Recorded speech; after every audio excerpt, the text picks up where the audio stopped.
adjust the size here. You could read this, right? Is that good enough to read? Let me see. I'm going to make it a little bit bigger. Okay. The Question of Maitreya. Homage to all the Buddhas and Bodhisattvas. Thus did I hear at one time. The Blessed One was staying in the county of Debargas on Mount Susumada in a fearsome forest of wild animals, together with a great sangha of about 500 monks, eminent Sravaka elders who possessed clairvoyance.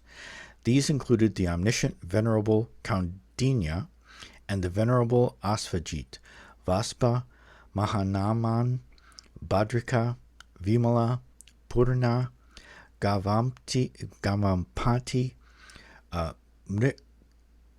Mrigasiras, Uruvila, Kashyapa, Nadi Kashyapa, Gaya Kashyapa, Jangha Kashyapa, Maha Kashyapa, Amogaraja, Sumati, Shariputra, the eminent Maugalayana, Parvataraja, Nanda, Upananda, Ananda, Rahula, and so on.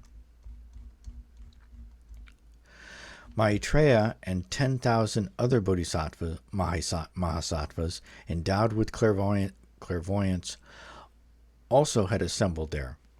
These included the bodhisattvas Vardhamanamati, Sumati, Stiramati, Visalamati, Pratibhanakuta, Avalokiteshvara, Mahastamaprapta, Kusumasri, Manjushri, Abhijna, Puspa Suparipurna, Anupalambamana Sikara, Prasadavat, Ratnaketu, Indradeva, Varunadeva, Mritusvara, Kshetravisodhana, Merukuta, Pratibhana Sampad, Indrasri, Nimimdara, Scourer of the Hell Dwellers, Abandoner of Unfavorable Rebirths, Ratnakesaran, and others. The Blessed One, surrounded by this retinue of many hundreds of thousands, surveyed those before him and taught the Dharma. At that time, the Bodhisattva Maitreya was present in that very retinue. He surveyed the great assembly of bodhisattvas, rose from his seat, draped his shawl over one shoulder, set his right knee on the ground, and paid homage with palms joined toward the Blessed One. He asked the Blessed One, would the Blessed One, if he has time, please answer a certain question that I would like to put to the Tathagata, the Arhat, the completely and perfectly enlightened Buddha. The Blessed One then replied to the Bodhisattva Mahasattva Maitreya, Maitreya, the Tathagata always has time to answer such questions, and whatever you wish, Maitreya, ask whatever you wish, Maitreya. What I shall say in response to your question will cause you to rejoice. So the Bodhisattva Mahasattva Maitreya asked the Blessed One, Blessed One, how many qualities do bodhisattvas need to possess in order to abandon all evil rebirths and not fall into the clutches of sinful associates, but swiftly realize supreme, perfect enlightenment and become a Buddha? The Blessed One answered the Bodhisattva Mahasattva Maitreya, Maitreya, you have served the victorious ones of the past, cultivated the roots of virtue, recalled your past lives, acquired eloquence, and for a long time lived chastely. Maitreya, you work for the benefit of many people, bring happiness to many people, and are compassionate toward the world. You live to bring welfare, benefit, and well-being to ordinary beings, gods and men, and to assist the noble sons and daughters, present and future, who belong to the vehicle of the bodhisattvas. It is indeed good that you have thought of asking the Blessed One a question on this subject. Therefore, Maitreya, listen well and carefully, and retain all that I say in your mind.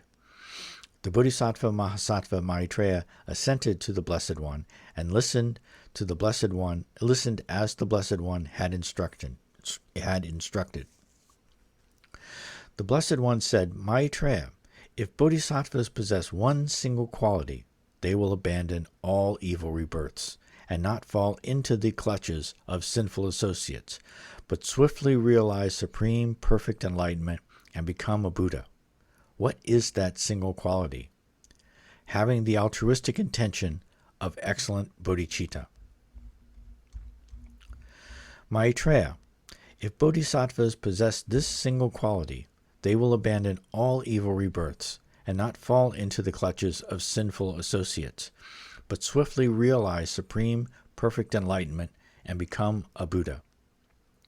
Furthermore, Maitreya, if bodhisattvas possess two qualities, they will abandon all evil rebirths and not fall into the clutches of sinful associates, but swiftly realize supreme perfect enlightenment and become a Buddha. What two qualities? Thoroughly applying themselves in calm abiding and developing skill and insight. If bodhisattvas possess these two qualities, they will abandon all evil rebirths and not fall into the clutches of sinful associates, but swiftly realize supreme perfect enlightenment and become a Buddha. Furthermore, Maitreya, if bodhisattvas possess three qualities, they will abandon all evil rebirths and not fall into the clutches of sinful associates, but will swiftly realize supreme perfect enlightenment and become a Buddha. What three qualities? Attaining great compassion and having definitive understanding of the teachings of emptiness, yet without being arrogant. Maitreya, if bodhisattvas possess these three qualities, they will abandon all evil rebirths and not fall into the clutches of sinful associates, but swiftly realize supreme perfect enlightenment and become a Buddha. Furthermore, Maitreya, if bodhisattvas possess four qualities, they will abandon all evil rebirths and not fall into the clutches of sinful associates, but will swiftly realize supreme perfect enlightenment and become a Buddha. What four qualities? Observing moral conduct, having no doubt about the whole of the Dharma, delighting in seclusion, and not wavering from the undertaking to which they have committed themselves. Maitreya, if bodhisattvas possess these four qualities, they will abandon all evil rebirths and not fall into the clutches of sinful associates, but swiftly realize supreme perfect enlightenment and become a Buddha. Furthermore, Maitreya, if bodhisattvas possess five qualities, they will abandon all evil rebirths and not fall into the clutches of sinful associates, but swiftly realize supreme perfect enlightenment and become a Buddha. What five qualities? Dwelling in emptiness, not seeking the delusions of others, investigating the self, delighting in the Dharma, and being committed to helping others. Maitreya, if bodhisattvas possess these five qualities, they will abandon all evil rebirths and not fall into the clutches of sinful associates, but swiftly realize supreme perfect enlightenment and become a Buddha. Furthermore, Maitreya, if bodhisattvas possess six qualities, they will abandon all evil rebirths and not fall into the clutches of sinful associates, but swiftly realize supreme perfect enlightenment and become a Buddha. What six qualities? Being without attachment, aversion, and ignorance, immediately answering questions correctly and properly, being tireless in their ritual observance, and experiencing emptiness. Maitreya, if bodhisattvas possess these six qualities, they will abandon all evil rebirths and not fall into the clutches of sinful associates, but swiftly realize supreme perfect enlightenment and become a Buddha. Furthermore, Maitreya, if bodhisattvas possess 7 qualities, they will abandon all evil rebirths and not fall into the clutches of sinful associates, but swiftly realize supreme, perfect enlightenment and become a Buddha. What 7 qualities? Being learned in mindfulness and in the Dharma, being diligent in their undertakings, joyful, mentally supple, and skilled in meditative concentration and analysis through wisdom. Maitreya, if bodhisattvas possess these 7 qualities, they will abandon all evil rebirths and not fall into the clutches of sinful associates, but swiftly realize supreme, perfect enlightenment and become a Buddha. Furthermore, Maitreya, if bodhisattvas possess 8 qualities, they will abandon all evil rebirths and not fall into the clutches of sinful associates, but swiftly realize supreme perfect enlightenment and become a Buddha. What 8 qualities? Possessing right view, right thought, right speech, right action, right livelihood, right effort, right mindfulness, and right concentration.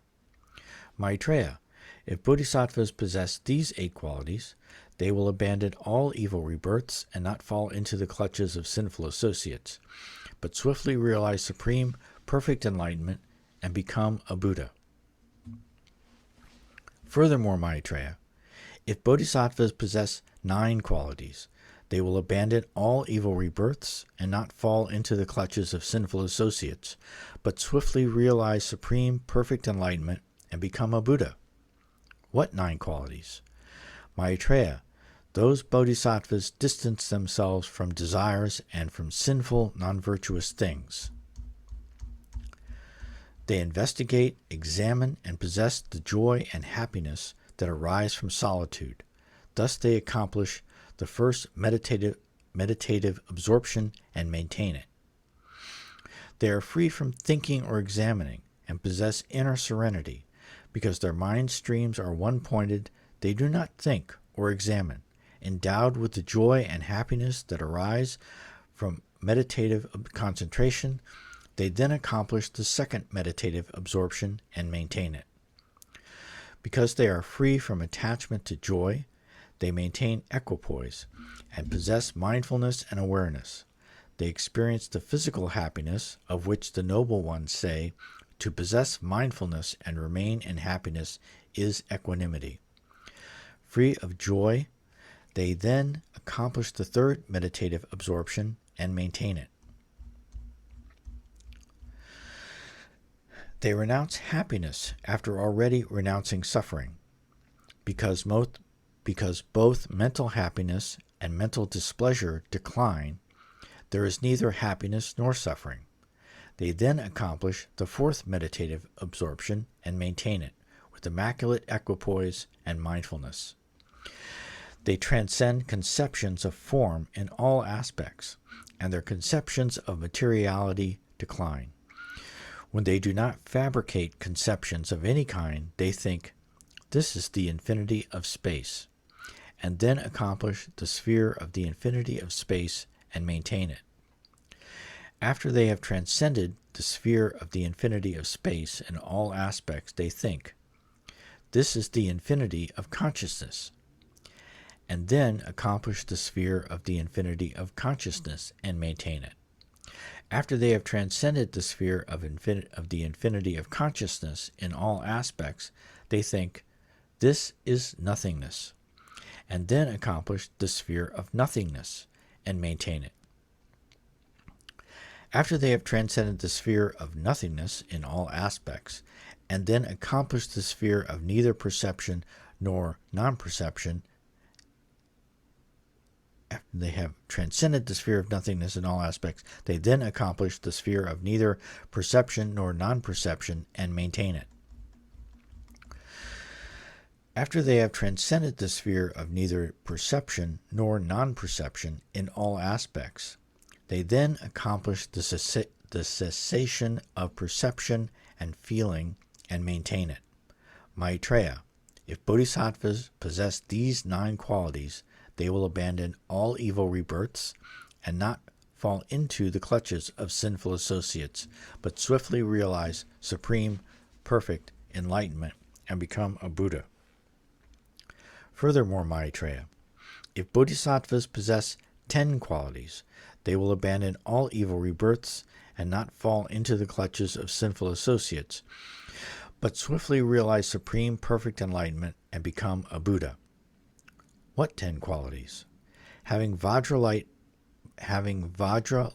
meditative concentration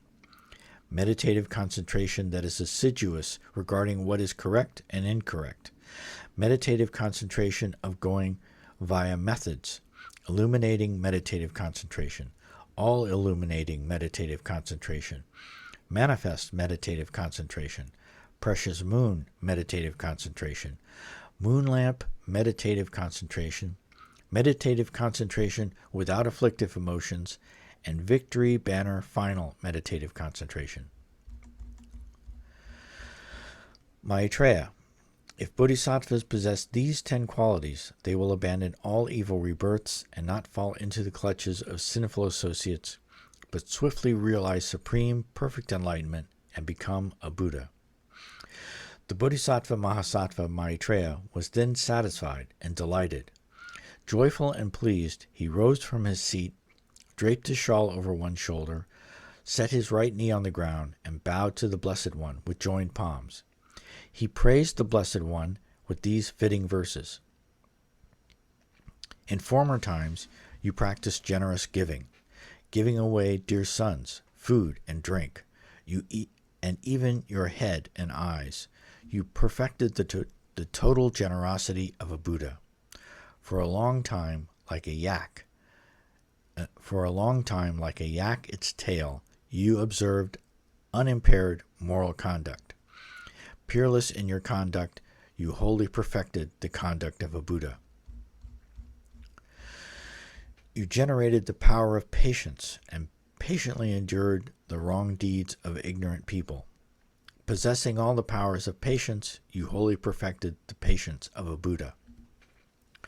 You generated the power of diligence. You then found unsurpassed peace and happiness. Powerful due to your diligence, you wholly perfected the diligence of a Buddha. After burning up all sins, you, great guide and being, took pleasure in your meditation. Powerful due to the power of meditation, you wholly perfected the meditation of a Buddha. Through wisdom that realizes that phenomena are by nature empty and that nothing intrinsically arises, you reached the other shore and wholly perfected the wisdom of a Buddha. Wise one, beneath the Bodhi tree, you subdued clawed demons. You attained the supreme goal. As the Buddha, you vanquished the evil gathering of demons. Great being, at Varanasi, you turned the wheel of the Dharma.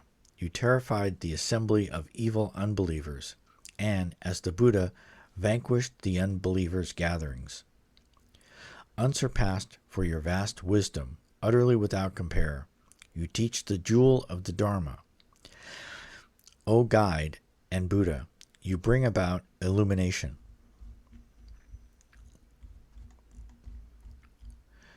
You are peerless in generosity, strength of moral conduct, patience, and diligence. You have accomplished the perfection of everything.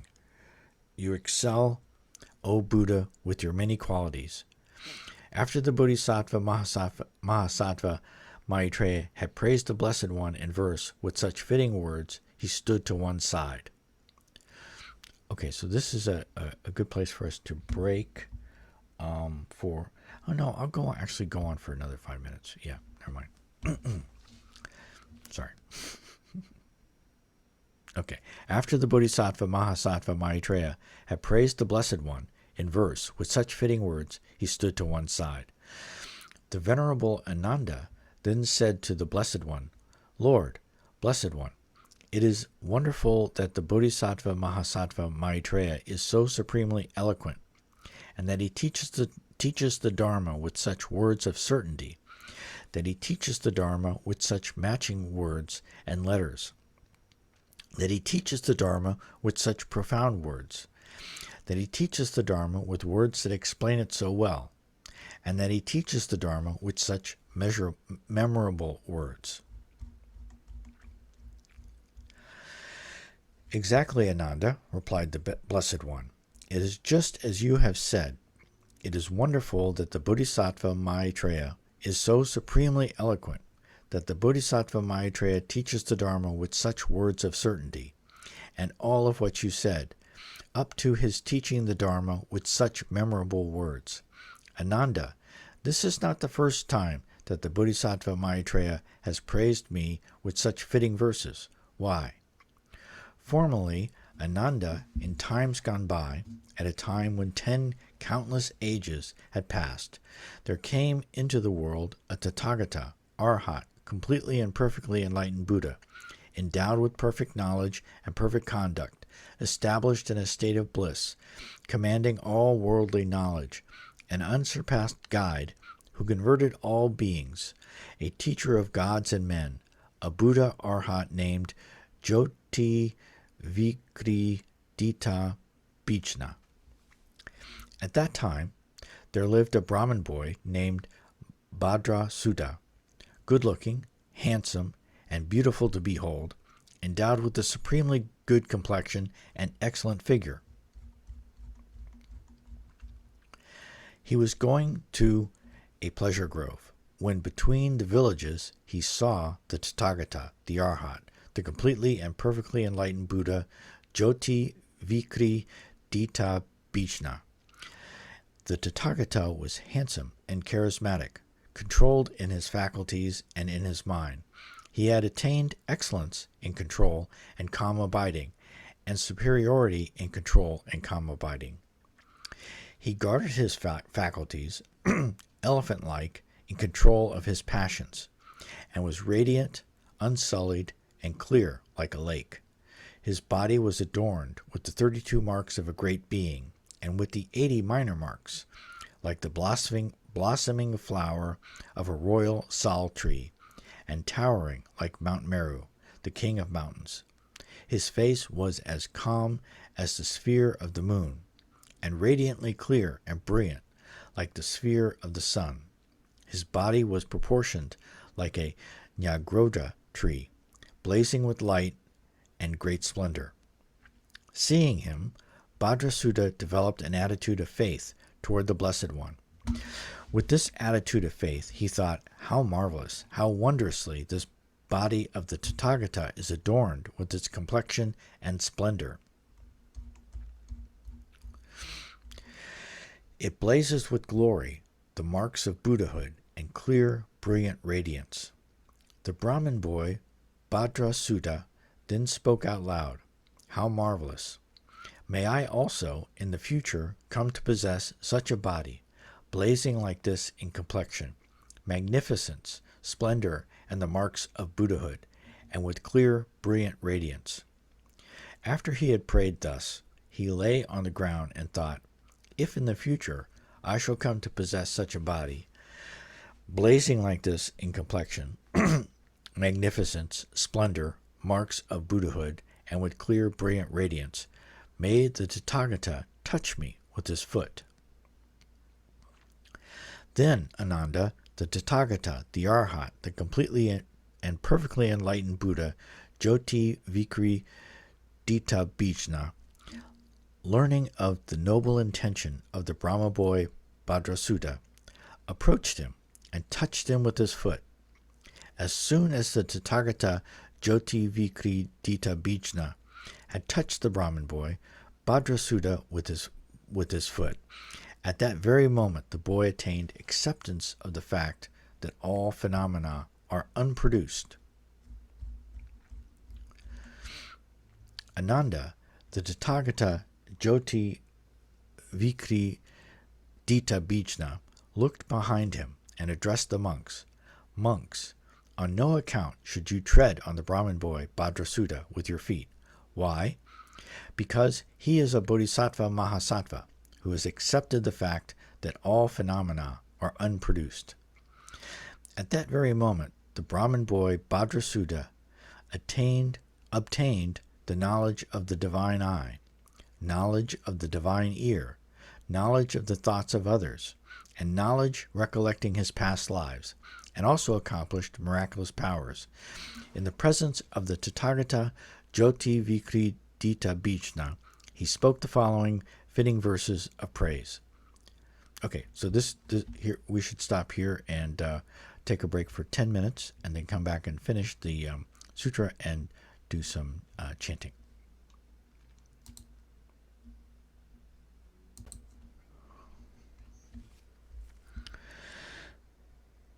Though I roamed and searched in all the cardinal and intermediate directions, there is no Lord such as you in all the worlds. The perfect Buddha is supreme in all realms of existence. O great self-arisen guide, to you I pay homage. Just as the bright sun in the sky in all worldly realms of the cardinal and intermediate directions illuminates all these worlds with its light, so do your splendid qualities, O Buddha, to you I pay homage. Just as a lion roaring in the deep forests subdues the fox and all other ordinary animals, so you, the noblest and most powerful of men, subdue all the great assemblies of unbelievers. The Sugata's fair ringlet between his eyebrows, endlessly splendid like a hoard of silver or snow, illuminates all the worlds. In all the worlds there is nobody who equals you, O Buddha. Best of beings, you possess celestial wheels, bright and fair, with 1,000 spokes and spinning rims. On your feet, these marks cause the earth with its mountains and forests to tremble. O sage, you are unrivaled by ordinary beings. Your great knowledge discards afflictive emotions and abandons everything. Noble one, you discovered the path of deliverance. Possessing every wealth, rich in qualities, you array the wealth of a noble one as you please. You are comparable to the earth, and without equal as a recipient of offerings. You have obtained mastery of all good qualities, and your moral conduct is pure. Just as hands cannot grasp or capture space, so too in the worlds you possess no attachment or anger. Reaching ultimate acceptance, you learn that all objects and phenomena are without essence, fictitious and impure. In all those arrogant sentient beings that migrate in samsara, you found no life force or substance. Adapting to their dispositions and actions, and knowing their thoughts, you are a wondrous lamp that discerns them. Since you witnessed beings carried away by the great river, you formally produced the power of firm strength of diligence. You possess a mind that rejects rebirth and pacifies afflictive emotions. Your vast mind brought birth, old age, and death to an end. Like the sphere of space, you are without attachment. Untainted by worldly qualities, you roam the 3 worlds. O great being, your wisdom brings illumination, dispelling every darkness that has gathered. You calm the dust of attachment and dispel the darkness of the various stains of anger and ignorance. To you I pay homage. Ananda, this does not yet exhaust the miraculous displays and supernormal powers of the Brahmin boy Bhadrasutta. Ananda, if you wonder whether the Brahmin boy Bhadrasutta was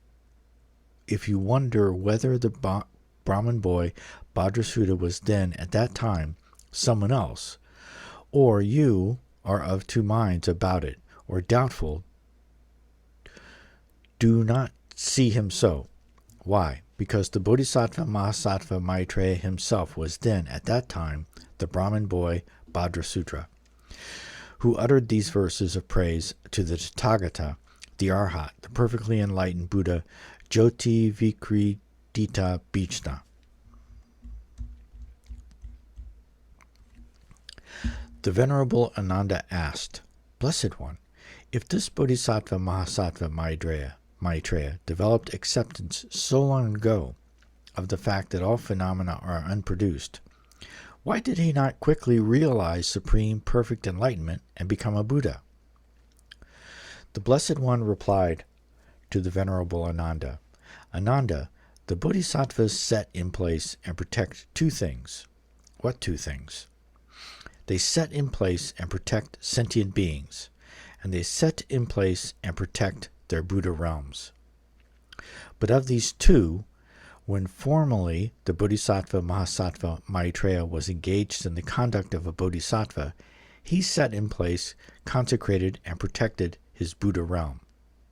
Ananda, when I myself was formerly engaged in the conduct of a Bodhisattva, I set in place and protected sentient beings, and I also set in place and protected my Buddha realm. Ananda, I knew through foresight that 42 eons after the Bodhisattva Mahasattva Maitreya entered the path, I would first arouse the mind of supreme perfect enlightenment. Ananda, with the knowledge that 94 eons after that good eon had passed, I would realize supreme perfect enlightenment, I applied myself, Ananda, with burning diligence, and quickly realized supreme perfect enlightenment and became a Buddha. Ananda, it was by means of 10 qualities that I quickly accomplished supreme perfect enlightenment and became a Buddha. What 10 qualities? I abandoned and let go of all doubts, abandoned and let go of my spouse, abandoned and let go of my child, abandoned and let go of my head, abandoned and let go of my eyes, abandoned and let go of my kingdom, abandoned and let go of my wealth, abandoned and let go of my blood, abandon and let go of my bones and marrow, abandon my limbs. By letting go of everything, I quickly realized supreme perfect enlightenment and became a Buddha. Ananda, it was by means of those 10 qualities that I quickly realized supreme perfect enlightenment and became a Buddha. Ananda, it was also by means of a further 10 qualities that I quickly accomplished supreme perfect enlightenment and became a Buddha. What 10 qualities? Ananda, I adhered to the teaching of the qualities of moral conduct, and so I quickly realized supreme perfect enlightenment and became a Buddha. Ananda, I possessed the power of patience, and so I quickly realized supreme perfect enlightenment and became a Buddha. Ananda, I applied ardent diligence, and so I quickly realized supreme perfect enlightenment and became a Buddha. Ananda, I adhered to the qualities of meditation, and so I quickly realized supreme perfect enlightenment and became a Buddha. Ananda, I adhered to the perfection of wisdom, and so I quickly realized supreme perfect enlightenment and became a Buddha. Ananda, I did not abandon any sentient being in any way, and so I quickly realized supreme perfect enlightenment and became a Buddha. Ananda, I was skillful in my means, and so I quickly realized supreme perfect enlightenment and became a Buddha. Ananda, I treated all sentient beings equally, and so I quickly realized supreme enlightenment and became a Buddha. Supreme perfect enlightenment and became a Buddha. Ananda, I realized the teaching of emptiness, and so I quickly realized supreme perfect enlightenment and became a Buddha. Ananda, I realized the teaching of signlessness and wishlessness, and so I quickly realized supreme perfect enlightenment and became a Buddha. Ananda, it was by means of those 10 qualities that I quickly realized supreme perfect enlightenment and became a Buddha. Ananda, if you are aware of how harsh and severe were the sensations of suffering by which I realized supreme and completely perfect enlightenment, perfect Buddhahood, you, Ananda, would not be so forthright. The reason, Ananda, is that formerly in times gone by, there lived a prince named Giver of All Wealth, good-looking, handsome, and beautiful to behold, endowed with a supremely good complexion, excellent figure, and with the great wealth and power of a king. He was going to a pleasure grove, where he saw, between the villages, a man afflicted with suffering and seriously ill. At this sight he felt compassion, approached the man, and asked, "You, sir, what are you suffering from?" The man said, "Your Highness, I have contracted an illness." "What will assuage your illness, good man?" asked the prince. "What shall I give you?" "Your Highness," replied the man, "if I were to drink just enough of the blood from your body to satisfy me, my illness would be assuaged."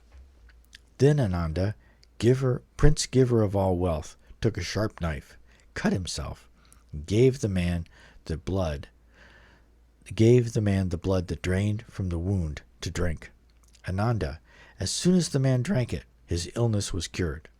Ananda, even though Prince Giver of all wealth cut himself and all his blood drained out, he never had a moment's regret. Ananda, if you wonder whether Prince Giver of all wealth was then, at that time, someone else, or you are of two minds about it, or doubtful, do not see him so. Why? Because I myself was then, at that time, Prince Giver of all wealth. Ananda, all the waters of the four great oceans can be measured, but the blood that I have given to sentient beings as I sought supreme, completely perfect enlightenment cannot. Ananda, formerly in times gone by there lived a prince named Pushpa, good-looking, handsome, and beautiful to behold, endowed with a supremely good complexion, excellent figure, and with the great wealth and power of a king. He was going to the site of a pleasure grove when he saw between the villages a man who had contracted dropsy, afflicted with suffering and seriously ill.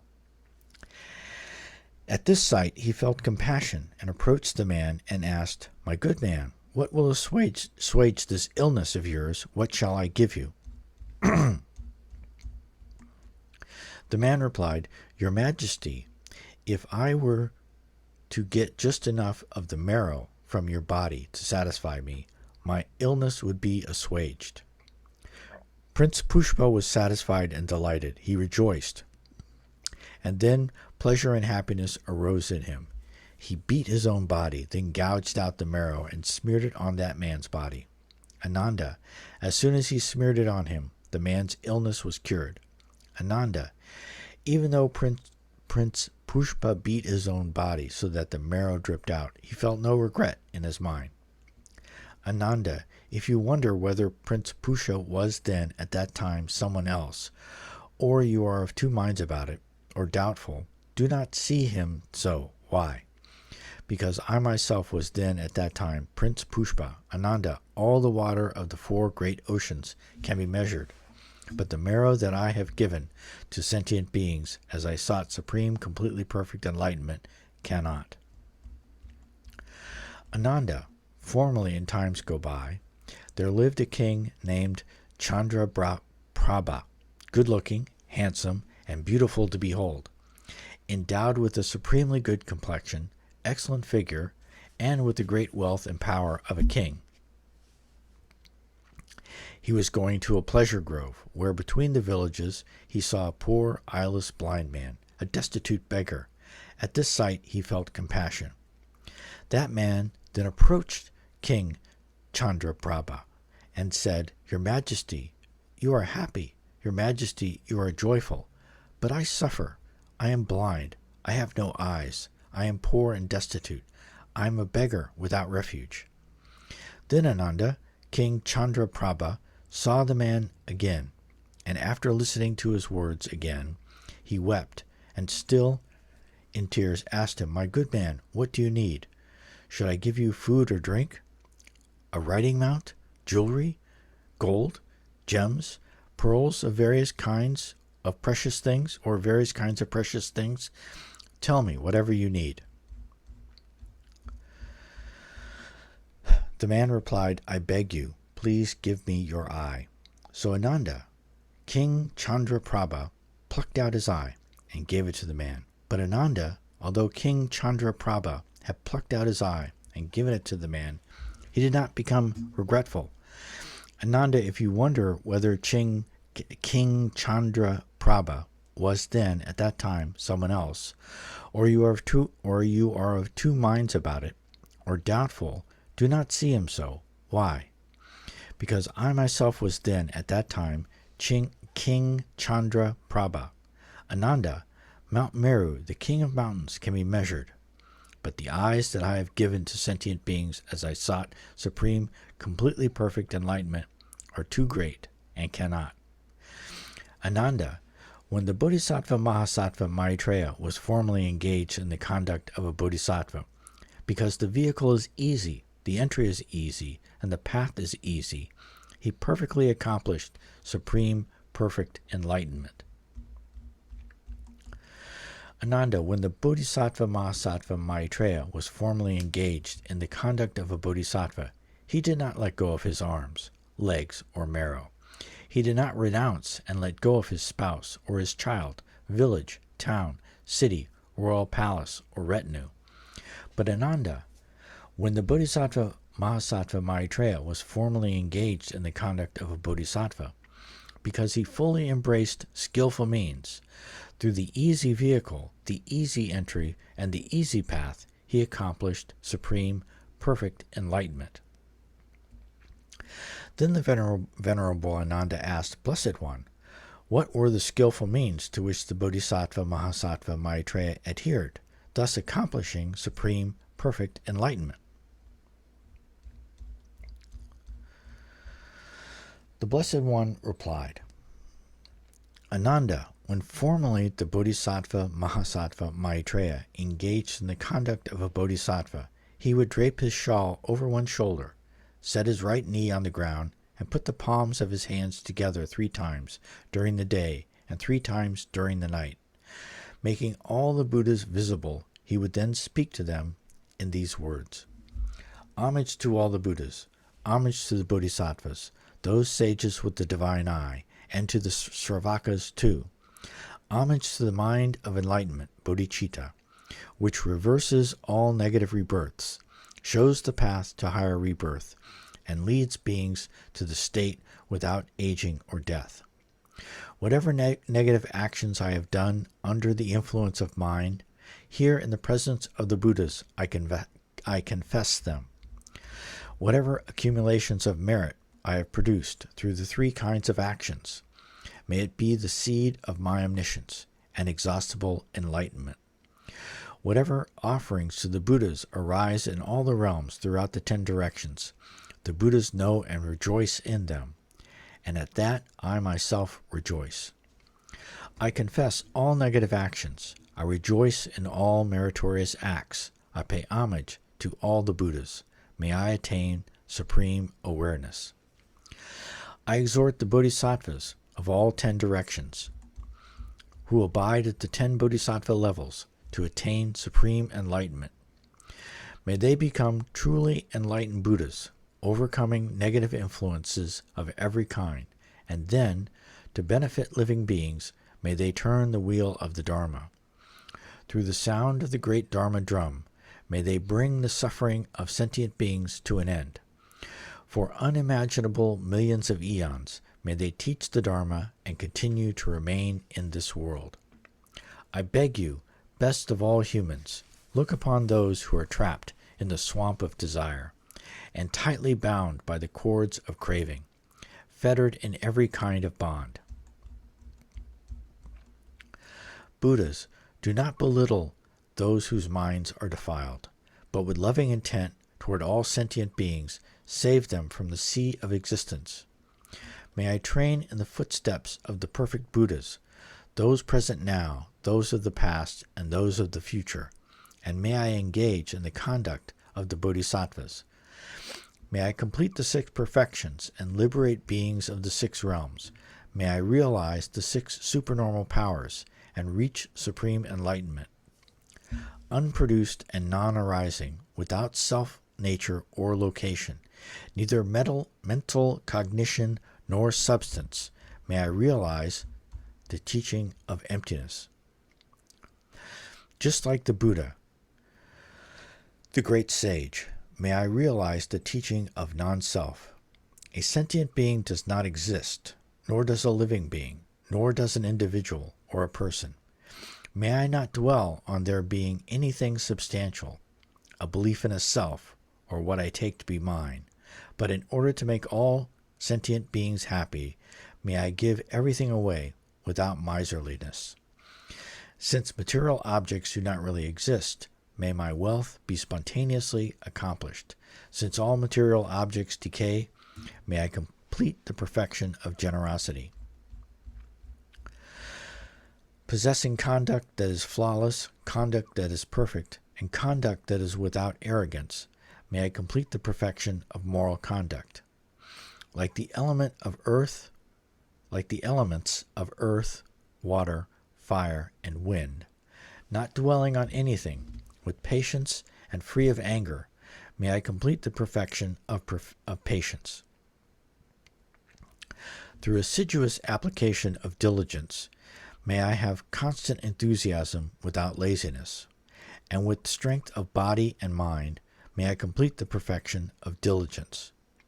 Through magic-like meditative concentration of bravery, and Vajra-like meditative concentration, may I complete the perfection of meditation. Actualizing the three gates to liberation, the sameness of the three times, and the threefold knowledge, may I complete the perfection of wisdom. May I be praised by all the Buddhas and blaze with light and splendor. Through the diligence of a bodhisattva, may my intention be fulfilled. Thus engaging in such conduct, may I, who am known as Maitreya, complete the 6 perfections and dwell on the 10 bodhisattva levels.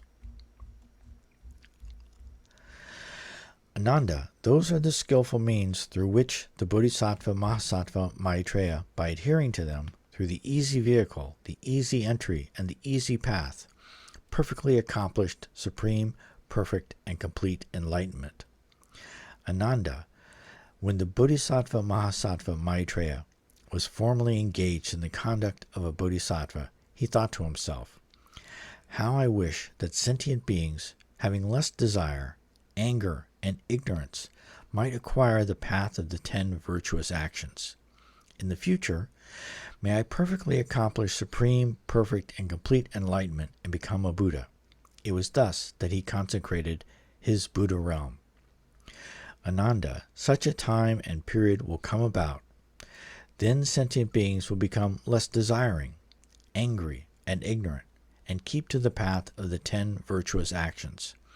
After that, the Bodhisattva Mahasattva Maitreya, due to the power of his prayer, will perfectly accomplish supreme, perfect, and completely enlightened Buddhahood.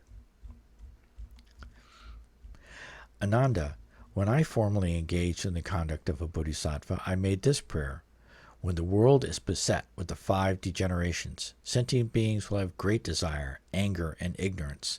Desire, anger, and ignorance will all increase. Beings will desire and crave irreligious things. They will be overcome by fearsome desire and adopt false doctrines. They will despise their fathers, their mothers, their cousins, and their siblings, their partners and their relatives, noble beings, abbots, spiritual teachers, themselves, and others. These people will be filthy, wild, and stupid. How wonderful it will be if I can perfectly realize supreme, perfect enlightenment and become a Buddha among them. Having lived in such a terrible epoch, Ananda, I have kindled great compassion. Today, when I enter a village, cities, towns, districts, and provinces, and the surroundings of royal palaces with great compassion, as soon as I teach the Dharma, I am slandered and reviled, harshly abused, and told not to create a gathering. Ananda, it is even said that I am a nihilist, or that I am an eternalist. They say that those in my retinue have many desires, and that their desires are great. When I enter into houses, earth is thrown at me. I am given food mixed with poison. They even have bonfires made for me. So it is. Although I am a Buddha, I am denigrated as cohabiting with so-called beautiful women and the like. Ananda, I kindled great compassion and with great compassion I now teach the Dharma to such sentient beings. The Venerable Ananda then said to the Blessed One, the Blessed One who teaches the Dharma to such sentient beings, converting those not previously converted by the Tathagata, the Arhat, the perfectly enlightened Buddha, has taken on a great burden and undergone hardships. The Blessed One replied to the Venerable Ananda, Exactly, Ananda. It is just as you have said. Ananda, the Tathagata, the Arhat, the perfectly enlightened Buddha, has tamed those not previously tamed, taken on a great burden, and himself endowed with every virtuous quality, undergone hardships by teaching the Dharma to such sentient beings. Why? Because this is how much he was gripped by great compassion. The Venerable Ananda then exclaimed, that the Blessed One should bestow such a Dharma discourse, that I should hear this Dharma discourse, and hear this topic from the Blessed One, the best of men, is hair-raising and amazing. Blessed One, what is the name of this Dharma discourse? How should it be remembered? The Blessed One replied, From now onward, Ananda, you should remember this Dharma discourse as the former prayer that is truly noble. You should also remember it as the true arising of the Tathagata. You should also remember it as the arising of the intention of enlightenment. You should also remember it as the question of Maitreya. When the Blessed One had spoken, the Venerable Ananda and the Bodhisattva Maitreya, together with the 500 monks and the entire retinue, as well as the worlds of gods and men, demigods and Gandharvas, rejoiced and praised the Blessed One's words. This concludes the question of Maitreya.